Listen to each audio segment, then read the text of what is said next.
Hello दोस्तों, स्वागत है आप सभी का हमारे यूट्यूब चैनल पे।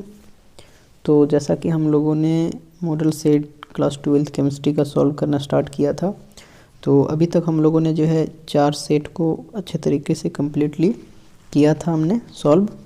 अब जो है यहाँ पे आज के इस वीडियो में हम लोग बात करने वाले सेट 5 का।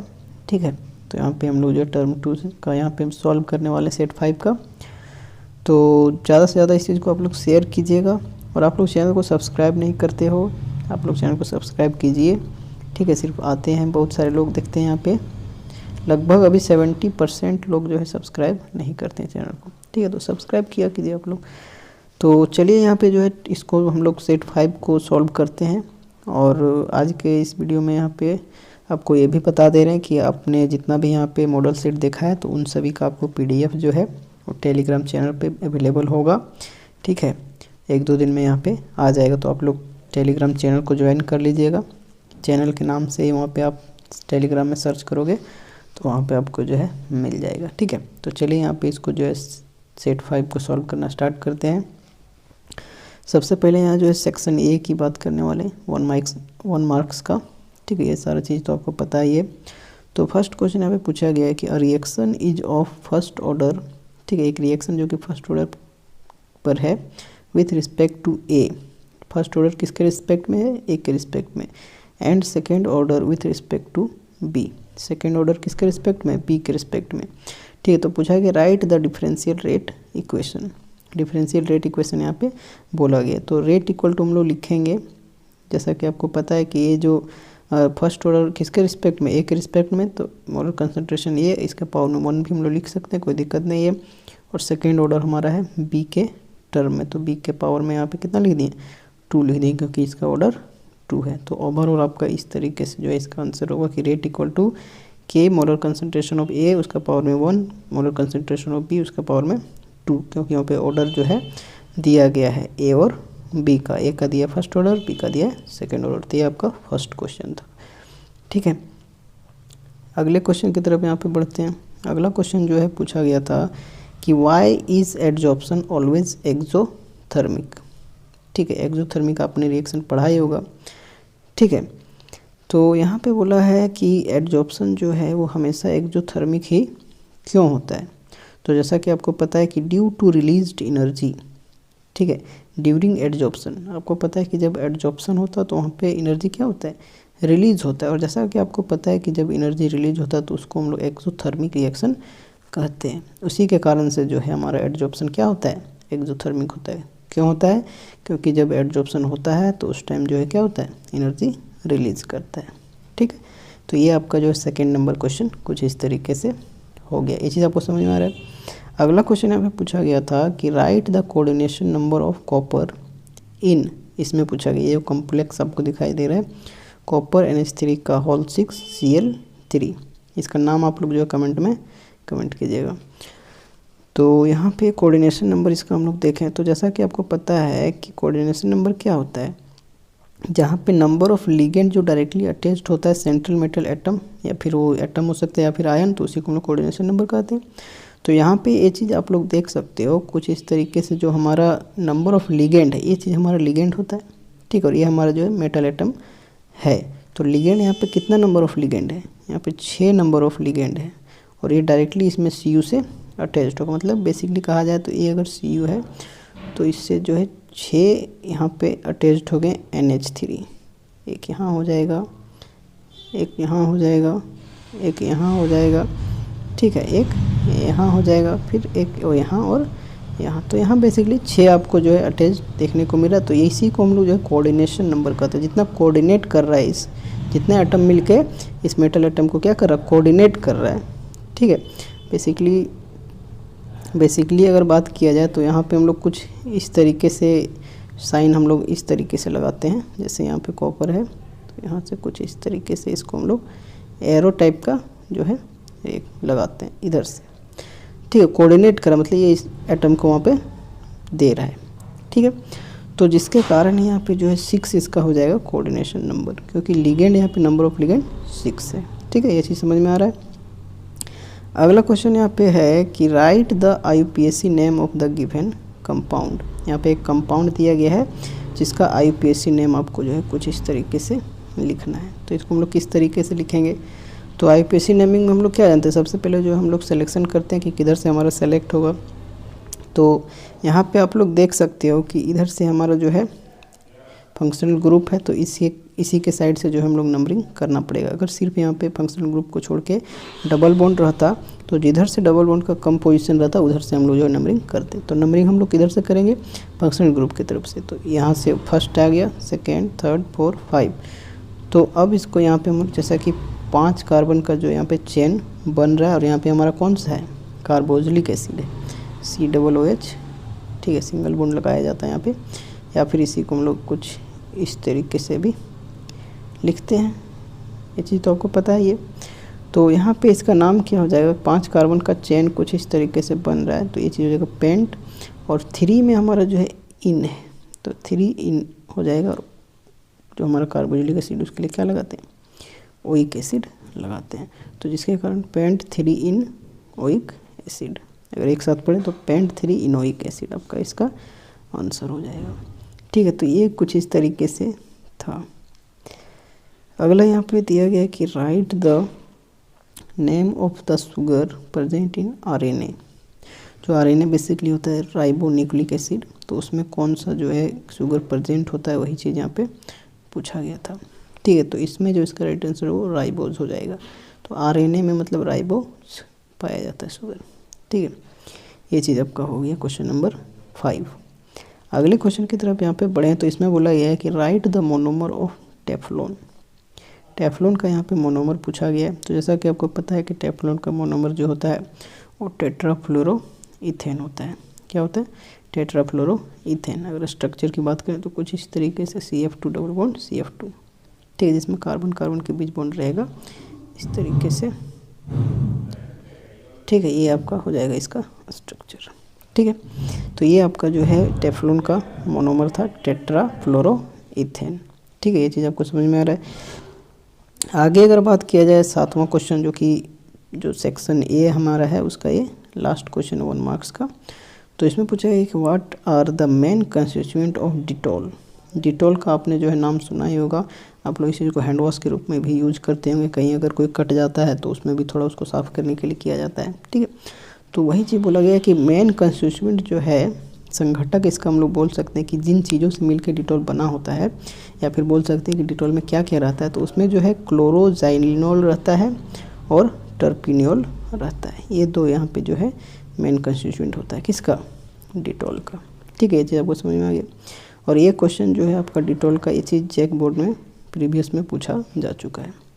बहुत सारे क्वेश्चन आपको जो है जैक बोर्ड से देखने को मिल रहा हो। आप क्वेश्चन बैंक को जब देखिएगा, एक बार सर्च कीजिएगा आप, तो आपको बहुत सारा क्वेश्चन जो है मॉडल सेट से आया हुआ दिखाई देगा। ठीक है, तो ये जो है आपका सेक्शन ये हो गया 1 मार्क्स का। अब जो है कुछ इस तरीके से हमने इस चीज़ को तो कर लिया। अब हमारा जो है सेक्शन B की तरफ हम लोग बढ़ेंगे, जो कि 3 मार्क्स के लिए यहाँ पे रहेगा। ठीक है, एकदम अच्छे तरीके से रिलैक्स होकर हम लोग इस चीज़ को समझेंगे।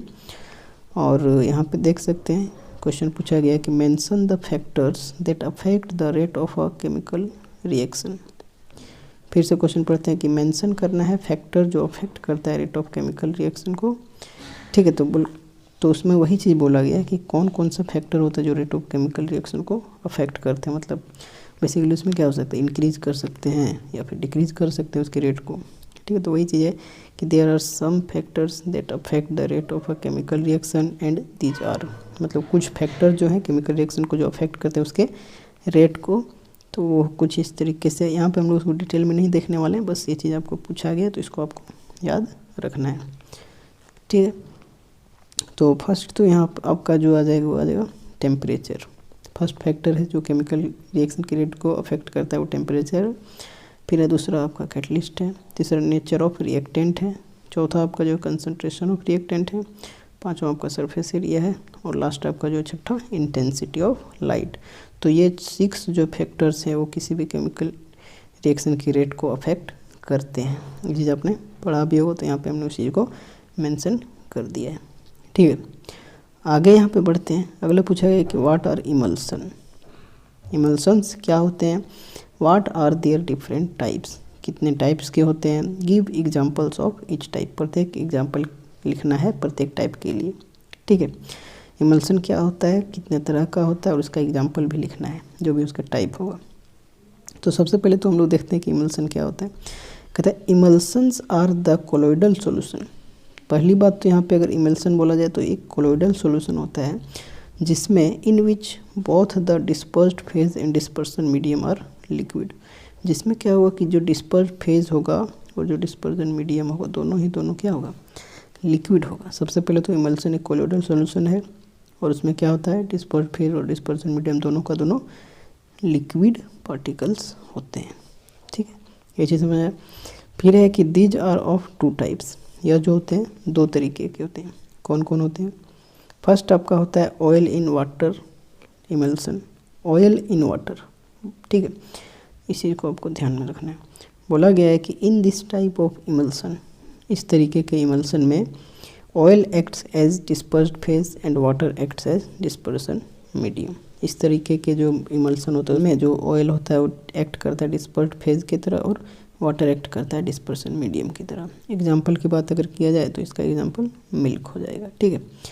वहीं अगर देखें अगला जो हमारा है वाटर इन ऑयल इमल्सन, तो इसमें क्या होता है कि in this type of emulsion, इस तरीके के इमल्सन में water acts as dispersed phase, जहाँ पे वाटर जो है डिस्पर्स्ड फेज की तरह रिएक्ट करता है और ऑयल जो होता है डिस्पर्सन मीडियम। मतलब यही चीज़ आपका जो लैंग्वेज के हिसाब से आपका चला जाएगा। जैसे कि अगर वाटर इन ऑयल कहा जाए तो वाटर आपका क्या आ जाएगा, डिस्पर्स्ड फेज, और ऑयल आपका आ जाएगा डिस्पर्सन मीडियम। वहीं पे अगर ऑयल इन वाटर कहा जाए तो ऑयल आपका आ जाएगा डिस्पर्स्ड फेज आ जाएगा और वाटर आपका डिस्पर्सन मीडियम। तो यही इसका है। अगर वाटर इन ऑयल इमल्सन का बात किया जाए तो इसका एग्जाम्पल जो आपका बटर हो जाएगा। तो अगर आपके एग्जामिनेशन में ये चीज़ आता है तो आप बस इतना लिख दीजिएगा, यहाँ से यहाँ तक आपका सारा काम हो जाएगा। बेसिकली ये जो है 3 मार्क्स के क्वेश्चन यहाँ पे भी चल रहे हैं। अगला क्वेश्चन यहाँ पे है कि right the IUPAC name of the following compound. Coordination compound से है कि आईयूपीएसी नेम आपको लिखना है, कुछ यहाँ कंपाउंड है उसका। तो क्या दिया है, फर्स्ट CrNH3 का होल 3 Cl3, तो इसका नाम आपको जो है लिखना है। तो इसका नाम क्या हो जाएगा, ट्राईएमीन ट्राईक्लोरिडो क्रोमियम 3। अभी मैं डायरेक्टली इस चीज़ को कर रहा हूँ, अगर आपको नाम लिखने में कहीं भी प्रॉब्लम है तो उस पर मैं जो है सेपरेट में वीडियो बनाने की कोशिश करूँगा आप लोगों के लिए, ताकि आपको कोई भी नाम बाद में आए फ्यूचर में तो आप आसानी से उस चीज़ को कर सकते हो। तो आप लोग कमेंट कीजिएगा इस चीज़ पे अगर आपको कहीं भी दिक्कत होता है तो। अगला जो है यहाँ पे है K2NiCN का होल 4, तो इसका जो नेमिंग हो जाएगा वो हो जाएगा पोटासियम टेट्रासाइनिडो निकेलेट 3। जब आप इसको निकालिएगा तो यहाँ पे जो सेंट्रल मेटल एटम है उसका जो ऑक्सीडेशन स्टेट निकेल का 2 आ जाएगा, ठीक है। अगला यहाँ पे PtCl2En का होल 2 NO3 का होल 2, En मतलब यहाँ पे इथेन 1,2 डाईएमीन को डिनोट कर रहे हैं। तो इसका नाम वही हो जाएगा कि डाईक्लोरिडो 20, क्योंकि ये चीज़ हमारा इस तरीके से लगाया जाता है वहाँ पे 20 इथेन 1,2 डाईएमीन प्लेटिनम 4 नाइट्रेट। ये आपका हो जाएगा इसका आंसर, ठीक है। आगे यहाँ पे है अगला क्वेश्चन कि how will you convert ethanol. Ethanol से आपको कन्वर्ट करना है फॉलोइंग कंपाउंड में। मतलब इथेनॉल से सबसे पहले आपको जो ब्यूटेन 1,3 डायोल में कन्वर्ट करना है।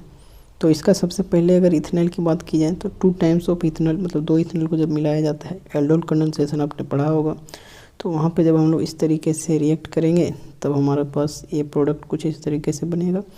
और इसको जब हम लोग लिथियम एल्युमिनियम हाइड्राइड के साथ रिएक्शन कराएंगे तब जाके आपका हमारा ये जो है ब्यूटेन 1,3 डायोल बन जाएगा। तो आपको यहाँ पे कमेंट में इस चीज़ का जो है आंसर बताना है। देखते कितने लोगों का सही होता है और यहीं से आपका आईयूपीएसी नेम इसका बताना है, तो आपका प्रैक्टिस भी हो जाएगा, ठीक है। अगला यहाँ पे देख सकते हैं कि इथेनॉल तो हमारा जो है रिएक्टेंट के साइड था, उससे हमको ब्यूट 2 इनॉल बनाना है। तो फिर से वही प्रोसेस हमारे एल्डोल कंडेंसेशन का लगेगा, कुछ इस तरीके से ये प्रोडक्ट आएगा। जब इसको हम लोग H+ के साथ हीट करेंगे तब जाके ये हमारा जो ब्यूट 2 इनॉल में कन्वर्ट हो जाएगा। तो ये सेकेंड हो गया। थर्ड यहाँ पे फिर से इथेनॉल को हम लोग किस में करने वाले हैं, ब्यूट 2 इनोइक एसिड में हमको इसको कन्वर्ट करना है। तो सबसे पहला चीज़ इस टाइप के जो यहाँ पे है उसको मैंने एक ही प्रोडक्ट से बना के दिखाया है, बाकी आपका रिएक्शन जो है आपको पढ़ा हुआ होना चाहिए, तभी आप आगे उसको प्रोसीड कर सकते हो। ठीक है, तो ये कुछ इस तरीके से इथेनॉल है, इसको जब एल्डोल कंडेंसेशन के साथ तो सेम प्रोडक्ट फिर से बनाएगा। फिर यहाँ तक जो किए थे तो जो ऊपर बना था यही चीज़ है। अब जो यहाँ पे ये प्रोडक्ट आपका बना है, ठीक है, ये जो ऊपर बना था उसमें अगर लिथियम एल्युमिनियम हाइड्राइड को रिएक्ट करेंगे तो कुछ इस तरीके से ये हमारा जो है प्रोडक्ट बनेगा। और उसी को जो है यहाँ पे KMnO4 के साथ H+ के साथ करेंगे तो ब्यूट-2 इनोइक एसिड का निर्माण हो जाएगा। ठीक है, तो कुछ इस तरीके से यहाँ तक का प्रोसेस चलता है। इसको हम लोग इथेनॉल कहते हैं, ये हमारा ब्यूट-2 इनोइक एसिड। ठीक है, ये चीज़ अगर कभी भी इथेनॉल से ब्यूटानोइक एसिड आपको आता है तो ये जो है आपको स्टेप फॉलो करना पड़ेगा। ठीक है, या फिर ब्यूटेन-2 अगर होता है, ब्यूट-2 इनल अगर होता है तो ये चीज़ हो जाएगा। ठीक है, तो कुछ इस तरीके से ये चीज़ें। अगला डिफरेंस यहाँ पे है क्वेश्चन में कि difference between fibrous and globular proteins. Globular और फाइब्रस प्रोटीन में यहाँ पे आपको जो है डिफरेंस पूछा गया है। तो क्या होगा डिफरेंस, एक तरफ हम लोग फाइब्रस प्रोटीन लिखे हैं, एक तरफ हमारा ग्लोबुलर प्रोटीन। ये बेसिकली बहुत ही ज़्यादा क्वेश्चन एग्जामिनेशन में पूछा गया है। तो सबसे पहले तो हम लोग देखते हैं कि फाइब्रस प्रोटीन क्या होता है। कहता है these are cross linked condensation product. यह जो होता है क्रॉस लिंक्ड कंडेंसेशन प्रोडक्ट होता है। वहीं अगर ग्लोबुलर प्रोटीन की तरफ बात किया जाए तो these are linear condensation product. यह होता है लीनियर कंडेंसेशन और यह क्रॉस लिंक कंडेंसेशन होता है। दूसरा बात किया जाए अगर फाइब्रस प्रोटीन में तो these are soluble in water और aqueous solution of acid bases और सॉल्ट। यह जो होता है वो सोल्यूबल होता है किस में, वाटर में भी होता है, और aqueous solution of acid base या फिर सॉल्ट कोई भी किसी का एक्वस सॉल्यूशन उसमें भी ये सोल्यूबल हो जाता है।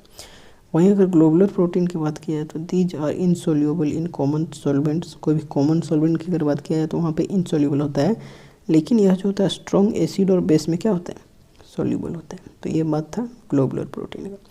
फाइब्रस प्रोटीन का अगर एग्जाम्पल की बात की जाए तो एल्बुमिन इन एग्स। आपने एग देखा होगा, अंडा बेसिकली, तो उसमें एल्बुमिन होता है जो अंदर का पार्ट। ग्लोबुलर प्रोटीन की अगर बात की जाए तो इसमें हमारा जो है एग्जाम्पल हो जाए केराटिन इन हेयर। जो आपका बाल है उसमें केराटिन पाया जाता है। ठीक है, तो यही चीज़ हो जाता है ग्लोबुलर प्रोटीन। ठीक है, तो ये कुछ इस तरीके से फाइब्रस प्रोटीन और ग्लोबुलर प्रोटीन्स में डिफरेंस है। ये बहुत ही कह सकते हैं एकदम बहुत ही ज़्यादा इंपॉर्टेंट क्वेश्चन है, स्टार एकदम लगा लीजिए इसमें। ठीक है, अब यहाँ पे हम लोग देखते हैं आगे अगला डिफरेंस, अगला क्वेश्चन कि what are the monomers of Dacron. Dacron का मोनोमर क्या क्या है। तो डेक्रोन को हमने वहाँ पे पहले भी डिस्कस कर चुका है पिछले मॉडल सेट्स में। तो इसका जो होता है इथिलीन ग्लाइकोल और टेरिथैलिक एसिड होता है। इथिलीन ग्लाइकोल और टेरिथैलिक एसिड हो जाएगा। ठीक है, तो इसको हमने पहले भी डिस्कस किया था, ये चीज़ यहाँ पे फिर से दे दिया गया। अगला क्वेश्चन 14 नंबर है कि what are artificial sweetening agent, give two example. तो इसको भी हम लोगों ने जो है पिछले वीडियो में डिस्कस किया था। तो आर्टिफिशियल स्वीटनिंग एजेंट, आर्टिफिशियल मतलब क्या, खुद से बनाया गया स्वीट टाइप का जो मीठा जिससे लगे वो चीज़। The substance which are used as sweetening agent के रूप में प्लेस ऑफ शुगर, चीनी के जगह पे, but have no nutritive value, लेकिन उसके पास कोई न्यूट्रिटिव वैल्यू नहीं होगा, उसको हम लोग आर्टिफिशियल स्वीटनिंग एजेंट कहते हैं। ठीक है, मिठास लाएगा लेकिन उसमें चीनी के जैसा न्यूट्रिटिव वैल्यू नहीं होगा। जैसे कि एग्जांपल किया जाए तो सैकरीन इसका हो जाएगा, एस्पार्टेम हो जाएगा, ये इसका एग्जांपल है। तो पिछले वीडियो में हमने एक एग्जांपल दिया था, तो आपको एक और एग्जांपल यहाँ से मिल गया। तो एस्पार्टेम भी अगर बोला जाए कि क्या चीज़ है, ऑप्शन आपका दे दिया जाएगा आर्टिफिशियल स्वीटनिंग एजेंट, तो उसमें मारना है आपको टिक, और सैकरीन भी दिया जाए तो भी कर सकते हैं। तो मॉडल सेट में यहाँ जितना भी आपको जो है सॉल्यूशन दिखाया जा रहा है, तो उसमें से आपको जो है अच्छे तरीके से उसको प्रैक्टिस करना है। कहीं से आपका जो है ऑब्जेक्टिव टाइप से भी जो 1 मार्क्स का है उसको भी पूछा जा सकता है। ठीक है, तो इन सभी को आपको प्रैक्टिस बहुत ही अच्छे तरीके से करना है, क्योंकि मॉडल सेट से जो है क्वेश्चन बहुत सारे रिपीट कर जाते हैं और इससे एक आइडिया भी आपको लग रहा है। ठीक है, तो चलिए यहाँ पे हमारा जो है सेक्शन बी कंप्लीट हो गया, जो कि 3 मार्क्स का था। अब हम लोग आगे बढ़ते हैं सेक्शन सी की तरफ, जो कि 5 मार्क्स का है। ठीक है, इसमें से आपको 5 क्वेश्चन में 3 क्वेश्चन लिखने, ये सब चीज़ तो आपको पता ही है। तो यहाँ पे जो है 15 नंबर क्वेश्चन पूछा गया है कि द रेट कांस्टेंट, जो बेसिकली के होता है, for a first order reaction is 60 पर सेकेंड। ठीक है, rate constant first order reaction का 60 पर सेकेंड दिया है। फिर बोला गया कि how much time will it take to, कितना टाइम यह लेगा reduce the concentration of the reactant to its 1/16 value. ठीक है, पूछा है कि यहाँ पे जो दिया गया सबसे पहले कि rate constant first order reaction का 60 पर सेकेंड दिया है, तो बोला गया कि कितना टाइम जो यह लेगा ताकि रिड्यूस होगा इनिशियल कंसंट्रेशन रिएक्टेंट का, किससे 1/16 वैल्यू से। तो उस क्वेश्चन को हम लोग कुछ इस तरीके से सॉल्व करेंगे। तो पहले हम लोग मान लेंगे कि इनिशियल कंसंट्रेशन जो है, ये चीज़ आपने डेरिवेशन में भी पढ़ा ही होगा। तो सबसे पहले इनिशियल कंसंट्रेशन हम लोग मानेंगे A not equal to A, basically time t बराबर 0 जब एकदम स्टार्टिंग होगा। फिर यहाँ पे अगर बात किया जाए फाइनल कंसंट्रेशन की बात किया जाए तो इसका जो है ए का हो जाएगा, क्योंकि यहाँ पे ए 0 था क्योंकि शुरुआत का हमारा था इसलिए। और फाइनल कंसंट्रेशन जो ए है वो आपका दिया गया है इतना, उसमें बोल दिया इनिशियल कंसंट्रेशन से इतना वैल्यू उसका रिड्यूस होगा। तो ये चीज़ आपका दिया गया 1/16। ठीक है, यहाँ पे तो दिया गया, तो हम लोग इनिशियल कंसंट्रेशन को ए माने तो फाइनल हमारा क्या हो जाएगा इतना इंटू ए, आपका जो यहाँ पे इनिशियल हो रहा है, तो 1/16 इंटू ए। फिर यहाँ पे बोला गया कि फॉर फर्स्ट ऑर्डर रिएक्शन के लिए अब यहाँ पे हम लोगों को जो है पूछा गया है कि हाउ मच टाइम, मतलब टाइम यहाँ पे पूछा गया। तो जैसा कि आपको पता है कि फर्स्ट ऑर्डर रिएक्शन के लिए टाइम बराबर क्या होता है, t बराबर 2.303। ये चीज़ आपका जो है कुछ इस तरीके से यहाँ से हम लोग ले सकते हैं। ये आपका जो डेरिवेशन का टाइम आता है जब आप इंटीग्रेटेड रेट इक्वेशन पिछले वीडियो में भी आपने देखा था। तो 2.303 जो कि ये किसका होता है, लॉग विथ बेस 10 का वैल्यू होता है। ठीक है, तो यहाँ पे हमारा आ जाएगा t बराबर 2.303/k लॉग आपका initial concentration divided by final concentration. तो सारा वैल्यू तो आपको दिया गया है, तो आप आसानी से इसमें पुट करके t का वैल्यू निकाल लेंगे। चलिए इस चीज़ को देखते हैं। तो 2.303 रेट कांस्टेंट का वैल्यू 60 पर सेकेंड क्वेश्चन में दिया गया। लॉग इनिशियल का हमने कितना माना था a, और फाइनल हमारा 1/16 था, तो a/16 यहाँ पे आया था। ये चीज़ तो आपने यहाँ पे देखा है, क्योंकि 1/16 इंटू ए, तो ये इससे गुना हो जाएगा तो इक्वल टू हो जाएगा कि नहीं 1/a/16, ये चीज़ हो जाएगा। तो वही हमने लिखा है a log a/16, 2 बार यहाँ पे आ गया है। तो अगला यहाँ पे है कि 2.303 डिवाइडेड बाई 60 लॉग, ये चीज़ अगर यहाँ पे बात किया जाए कि a/a/16 इस तरीके से था। ठीक है, तो इसको जब हम लोग मल्टीप्लिकेशन में ले जाएंगे तो a/a इंटू 16 आ जाएगा, a से a कैंसिल, मतलब यहाँ पे 16 आ जाएगा। ये चीज़ तो आपको समझ में आ रहा है। तो कुछ इस तरीके से log 16 यहाँ पे हमारा हो जाएगा। ठीक है, अब जो है log 16 का वैल्यू कैसे निकालेंगे, तो आप लोगों ने log पढ़ा होगा इसी के बारे में कि log 16 को हम लोग लिख सकते हैं log 4 का पावर 2 लिख सकते हैं, log 4 का पावर 2। log का भी यहाँ पे कॉन्सेप्ट आपको समझा दे रहे हैं।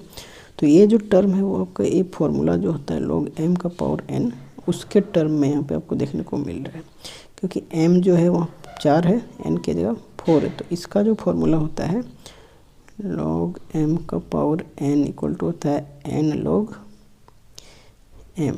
तो n के जगह ये हमारा 2 आ गया, और log m तो log की जगह log 4। अब जो है आप लोग log 4 का वैल्यू जब निकालोगे तो आपका 0.602 आएगा, इसको 2 से मल्टीप्लाई करेंगे तो 1.204 आ जाएगा। ठीक है, तो यही कुछ इस तरीके से अब log 16 का वैल्यू आपको जो है इतना आ गया। इसको जब पूरा का पूरा सॉल्व हम लोग करेंगे तो टाइम इक्वल टू आ जाएगा 0.046 सेकेंड, या फिर इसको जो पावर के टर्म में भी कर सकते हैं। तो यहाँ पे जैसा कि दिया गया था 0.046, तो इसको जब ये पॉइंट को हम लोग यहाँ ले जाएंगे तो 4.6, और जब इस साइड हम लोग जाते हैं तो ऊपर में क्या होता है माइनस आता है। कितना पॉइंट जा रहा है, एक, यहाँ से 1 2 पॉइंट की वजह से 0 हो गया, 1 4 का प्लस हो गया 2, तो इसका पावर -2 हो जाएगा।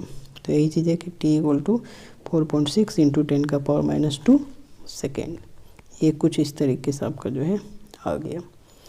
ठीक है, कुछ नहीं दिया था, इनिशियल हमारा दिया ही नहीं था, उसको ये मान लिया, फाइनल से उसको कंपेयर किए तो 1/16 ये था।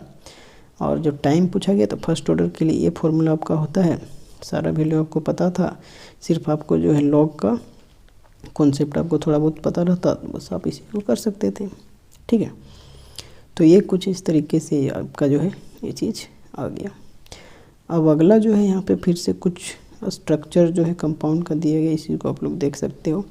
पूछा गया XeF6 का स्ट्रक्चर, XeF6।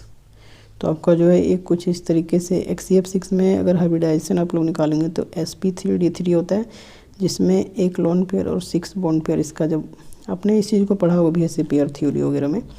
ठीक है, तो अभी हम उतना उसको डिटेल में हम लोग नहीं लेके जाएंगे। अभी अगर आपको स्ट्रक्चर के बारे में और भी जानना है तो इसको हम लोग आगे जो है सेपरेट से वीडियो लेकर आएंगे, तो उसमें आपको जो है कोई भी स्ट्रक्चर बनाने के लिए बताया जाएगा। तो कुछ इस तरीके से स्ट्रक्चर हो जाता है, एक लोन पेयर यहाँ पे होता है और यहाँ पे डिस्टॉर्टेड ऑक्टाहेड्रल इसका हो जाता है। अगला यहाँ पे देखें तो ICl3 का पूछा गया, ICl3। ठीक है, मतलब x-x3 करके इसको हम लोग बोल सकते हैं, होता है इसका। आप चैप्टर में पढ़े होंगे इस चीज़ को। तो ICl3 का कुछ इस तरीके से स्ट्रक्चर हो जाएगा और ये जो है टी शेप का होता है। कैसे टी शेप का, देखो यहाँ पे समझ में आ रहा है। इस टी शेप का लग रहा है, इसको अगर उल्टा कर दें तो इधर रोटेट कर दें तो ठीक है ना, तो ये आपका टी शेप का था। फिर अगला जो है SF6 सल्फर हेक्साफ्लोराइड, कुछ इस तरीके से आपका जो है स्ट्रक्चर ये हो जाएगा और ये जो होता है वो ऑक्टाहेड्रल होता है। IF5 का दिया गया है कुछ इस तरीके से, यहाँ पे एक लोन पेयर होगा, स्क्वायर पिरामिडल टाइप का हो जाएगा। इसको आप लोग देख लीजिए। अब यहाँ पे जो 5 नंबर क्वेश्चन था उसमें आपको जो इंग्लिश से जो लिखा गया उसमें आपको जो है XeF6 लिखा गया, लेकिन जब हिंदी में उस नीचे लिखा गया तो XeF करके लिख दिया। तो इसमें कुछ मिसप्रिंट टाइप का करके दिया गया क्वेश्चन में ही, तो इसको हम लोगों ने फिर से वही चीज़ XeF6 को बना दिया है। ठीक है, तो ये चीज़ यहाँ पे था क्वेश्चन नंबर आपका जो देख सकते हैं 16। तो इसमें जो स्ट्रक्चर बनाने का, तो स्ट्रक्चर जितना भी अभी तक बताया गया सब आपने प्रैक्टिस कर ही लिया हुआ आशा करते हैं, और इन्हीं में से जो आपका स्ट्रक्चर मिलता है वो दिखाई देगा आपके एग्जामिनेशन में। अगला क्वेश्चन है कि right short notes of the on the following. ठीक है, शॉर्ट नोट्स आपको जो है फॉलोइंग में लिखना है। फर्स्ट आपका जो अमोनोलिसिस है, बेसिकली अमोनोलिसिस क्या होता है इस चीज़ को देखते हैं। कहता है when a mixture of an alkyl halide, जब एक मिक्सचर ऑफ अल्काइल हैलाइड को एंड अमोनिया। ठीक है, इसको इस तरीके से पढ़ेंगे कि when a mixture of an alkyl halide and ammonia, ठीक है, and ammonia is heated in a sealed vessel at 100 degree Celsius या फिर 373 केल्विन भी बोल सकते हैं क्योंकि एक ही चीज़ है। Then a mixture of primary, secondary, tertiary and quaternary ammonium salt is formed and the reaction in which ammonia treated as with alkyl halide, इसको हम अमोनोलिसिस कहते हैं। मतलब अमोनिया को वहाँ पे अल्काइल हैलाइड के साथ करके अमोनोलिसिस हो रहा है। अगर रिएक्शन की बात किया तो कुछ इस तरीके से अल्काइल हैलाइड जो कि यहाँ पे बेसिकली मिथाइल क्लोराइड है अमोनिया के साथ रिएक्ट कर रहा है, तब यहाँ पे जो है 1 डिग्री अमीन बना रहा है। और यही रिएक्शन जो है आपका फिर से चलेगा तो कुछ इस तरीके से 2 डिग्री, फिर से चलेगा तो 3 डिग्री, फिर से चलेगा तो यहाँ पे कुछ इस तरीके से आपका जो है, मतलब यहाँ पे जब तक जो है आपका एमीन से सारा चीज़ ख़त्म, उसका H ख़त्म नहीं हो जाएगा तब तक यहाँ पे चलेगा। और एक एक्स्ट्रा यहाँ पे प्लस के रूप में आपका जो 4 डिग्री अमोनियम आयोडाइड भी बना रहा है। तो यही आपका अमोनोलिसिस था। बहुत ही जो है इम्पोर्टेंट कॉन्सेप्ट भी था और ये चीज़ यहाँ पे पूछा गया क्वेश्चन एग्जामिनेशन में पिछले प्रीवियस ईयर में। ठीक है, अगला यहाँ पे है Gabriel phthalimide synthesis. Gabriel phthalimide synthesis, ये सारा कॉन्सेप्ट जो है बहुत ही अच्छा है। ये सब जो है आपके क्वेश्चन आते ही हैं एग्जामिनेशन में। कहता है when phthalimide is treated with ethanolic KOH, जो थैलिमाइड है उसको हम लोग बोल सकते हैं थैलियामाइड। ठीक है, थैलिमाइड को जब ट्रीट करते हैं KOH के साथ तो पोटासियम साल्ट बनाता है थैलिमाइड का। ठीक है, थैलिमाइड को ट्रीट करते हैं KOH के साथ तो पोटासियम साल्ट बनाता है थैलिमाइड का, और उसको जब हीट करते हैं अल्काइल हैलाइड के साथ कुछ फॉलो करके अल्कलाइन हाइड्रोलिसिस, ठीक है, तो प्रोड्यूस करता है करस्पॉन्डिंग एमीन को, और यही सिंथेसिस जो ये चीज़ होता है उसी को हम लोग गैब्रियल थैलिमाइड सिंथेसिस कहते हैं। तो इसको हम लोग ये चीज़ तो हम लोग देख लिए। अब इसको रिएक्शन से देखते हैं। तो कुछ इस तरीके से यही हमारा थैलिमाइड होता है। इसको जब हम लोग KOH के साथ रिएक्ट करेंगे तो कुछ इस तरीके से पोटासियम थैलिमाइड बनाएगा। मतलब यहाँ पे जो नाइट्रोजन के H यहाँ पे जुड़ा था तो वहाँ पे पोटासियम आके जुड़ गया है। फिर उसको जो है एमीन CH3Br के साथ, फिर उसको हम लोग करेंगे अल्काइल हैलाइड के साथ, तब जाके हमारा कुछ इस तरीके से एन इथाइल थैलिमाइड बनाएगा और उसको फिर से हाइड्रोलिसिस करेंगे हम लोग NaOH के साथ, तब जाके थैलिक एसिड हमारा बन जाएगा और साइड प्रोडक्ट में आपका जो एमीन बन जाएगा। और यही चीज़ हमारा होता है गैब्रियल थैलिमाइड सिंथेसिस। ठीक है, ये हो गया। अगला यहाँ पे है क्वेश्चन में आपको एसिटाइलेशन देखने को मिला, लेकिन वैसा कुछ नहीं होता, एसाइलेशन होता है। ठीक है, ये चीज़ आप लोग देख सकते हैं। कहता है aliphatic and aromatic primary and secondary amine. Aliphatic हो सकता है या फिर एरोमेटिक, जो प्राइमरी और सेकेंडरी एमीन है वो रिएक्ट करेगा एसिड क्लोराइड के साथ और अनहाइड्राइड्स के साथ। ठीक है, यहाँ फिर से देख लीजिए इसको कि जब एलिफेटिक और एरोमेटिक प्राइमरी और सेकेंडरी एमीन को रिएक्ट करते हैं एसिड क्लोराइड और अनहाइड्राइड के साथ, तब यह बनाता है सब्स्टिट्यूटेड अमाइड्स बनाता है। इसी रिएक्शन को हम लोग क्या कहते हैं, एसाइलेशन रिएक्शन कहते हैं। जैसे कि यहाँ पे देख लीजिए, फर्स्ट 1 डिग्री एमीन है जो कि आपका कैसा है, एलिफेटिक है, इसको CH3COCl के साथ रिएक्ट किया गया तो OH माइनस यहाँ से दिखाया गया, एन इथाइल इथेनामाइड बना देगा, ये आपका जो है एलिफेटिक में आता है। वहीं पे अगर एरोमेटिक की बात की जाए तो एनिलीन को इसके साथ रिएक्ट किया है तो यहाँ पे एन फिनाइल इथेनामाइड बनाया है। ये चीज़ आपका जो कुछ इस तरीके से हो जाएगा। तो ये यहाँ पे था, एसाइलेशन था, गैब्रियल थैलिमाइड सिंथेसिस था और अमोनोलिसिस था। अगला यहाँ पे देख सकते हैं, पूछा गया कि कंप्लीट द फॉलोइंग रिएक्शन दिया गया, उसको आपको कंप्लीट करना है। तो फर्स्ट यहाँ पे कुछ इस तरीके से दिया गया है, इसका नाम आपका हो जाएगा पेंटेन 1 ऑल, इसको CrO3 और H2SO4 के साथ रिएक्ट किया गया।